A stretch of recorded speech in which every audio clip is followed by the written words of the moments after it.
and welcome to another lawnfawn video. Today we're introducing our brand new die, Shut the Front Door, so let's go ahead and check it out.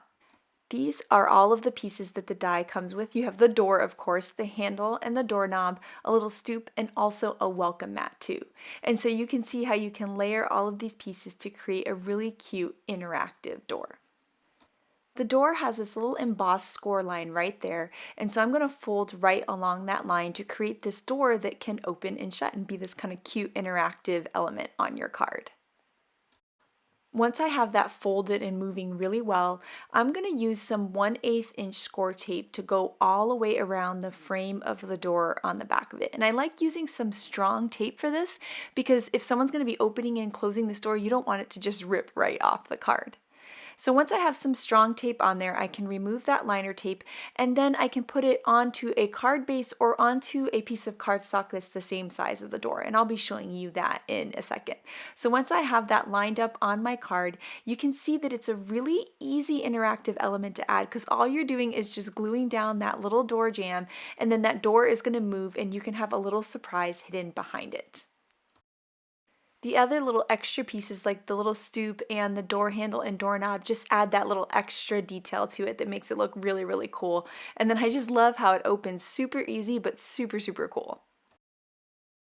Next, I'm going to be creating a Halloween card inspired by my friend Lynette. And so I'm going to take some narwhal cardstock here and I've cut it with a dotted rectangle and I am going to score it every 1/2 inch. And this is to make it look like it's the siding on a house. And so I'm making sure that I score it really, really well. And you can see how cool that is. It adds texture to the back of the card, but you didn't really have to do very much, which I think is really awesome. Then with that same largest size dotted rectangle, I've cut some perfectly plaid purple paper, some Watercolor Wishes paper, and some black cardstock. From that green paper, I am going to cut a little grassy border, and then from the black, I'm going to cut a stitched scallop border to be the top of the house.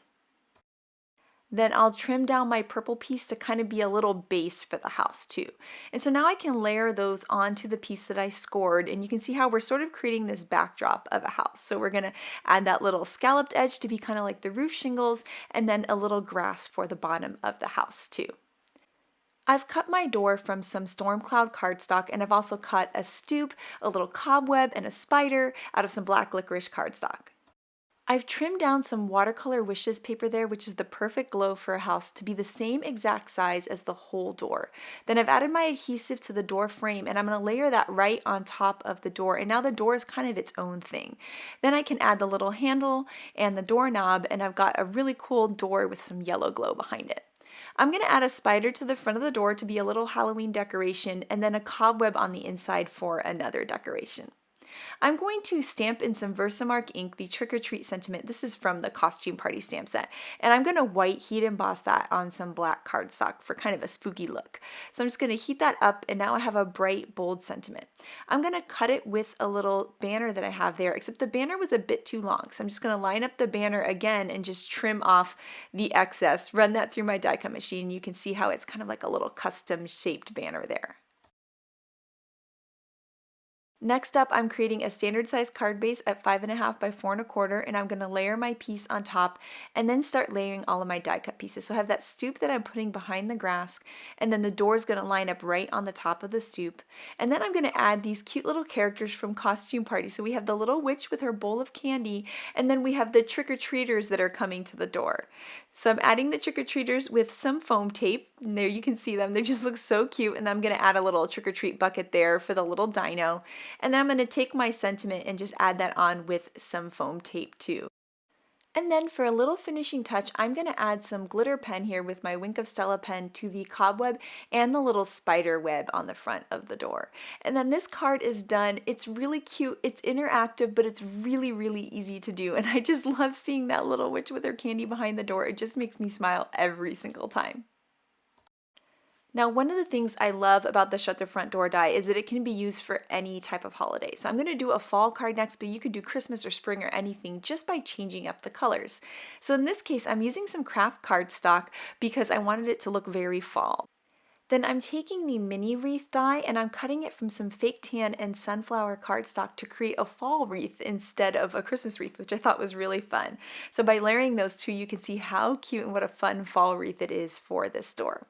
Now that mini wreath also comes with a tiny little mini bow. So I cut it out of some knock on wood paper and I'm just going to add some adhesive to that little bow end and then wrap that right around my bow there to create a little finishing touch for it. Then once that's wrapped completely around, I can add the bow to the little bow ends. And so it's super tiny and it's super, super cute. Next up, I'm going to add some tiny drops of glue to my little orange wreath there and then layer that on top of the yellow wreath, kind of making sure that they don't line up perfectly so it really looks like a nice full wreath. Then I can add my bow to the wreath, and then I can add my little door handle, and I just colored that with a Copic marker to create kind of a medium brown shade. And then I'm going to add a bunch of glue dots to the back of my wreath and attach my wreath to the door too. I've gone ahead and colored some pumpkins there. Those are from the costume party stamp set to go around my door. And I'm going to fold along that score line that the die created for me so that it's going to be a nice, cool, interactive door. I'm going to trim down some white cardstock to be the exact size of the door, which is 3 1/4 by 2 1/8. And then I'm going to trim some Watercolor Wishes paper here with a Valentine border. And it's kind of like a little lacy edge so that it looks like a curtain. Next, I'm taking out my holiday party animal stamp set because there's this cute little pie in it. And what's really cute about that pie is that the little raccoon from Forest Feast can hold that pie too. So I'm going to give the raccoon this little pie, which is just so adorable. And then I'm going to add my tape there to the frame of my door and then attach my door to that piece of white cardstock. Then I can add my little curtain right there to the top of the door. And what I like about that yellow curtain too is it gives a nice yellow glow behind the little openings of the window. And then I can add my fun little raccoon with his pie. I've die cut some more craft cardstock with the stitched wood grain backdrop, but I didn't want it to be the exact same color of the door. So I'm taking some vintage photo distress ink and just sponging it on all over my cardstock, and I love how it makes that stitching detail really pop.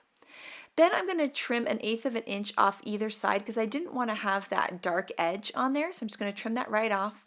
And then I'm going to stamp in some Versamark ink this sentiment that comes from our Winter Village stamp set, and I'm going to white heat emboss that on some black cardstock. Once I have that all heated up, you can see how nice and bright it is. I love the contrast of the black against all those browns. And I'm going to cut that out with one of my sentiment banner dies. Next, I'm going to trim a chunk off of that stitched wood grain backdrop there so that that's kind of going to be the back of the house that the door is going to be on. And then I'm going to layer that onto my white card base. Then I can take my little stoop and layer that right on top and then add my door on top of that stoop. And so now it looks like the white's kind of the ground and the top is the siding of the house. Then I'm going to add my little pumpkins. So I'm adding them with some foam tape, but this one you can see I'm adding it and having it partially cover the door because that's going to keep the door closed when I want it to be closed, and then you can kind of pop the door out from under it when you want to open it. So I'm going to trim off the edge of that sentiment and add that to the bottom of my card. And then here you can see how cute it is when you open that little door and the raccoon is inside. It's just so sweet. It makes me smile every time. And this card is a recreation of a card by Elena that I just fell in love with and I just had to make. And then here you can see how I'm going to tuck that door right behind that pumpkin so that it's held nice and closed for when I put it in the mail. Now we have some amazing cards up from our design team. This card by Lynette is so cute. I just love her adorable Halloween scene and then all the candy that's inside of the door. And then this card here is a great version of a Christmas card. So we're going to open up the door and then on the inside we have a beautiful Christmas scene. Then this card by Elise is so sweet. I love that how she put the sentiment on the inside, which I thought was really clever and a really fun way to kind of hide a surprise. And then this card by Letitia is so sweet. I love her color combo.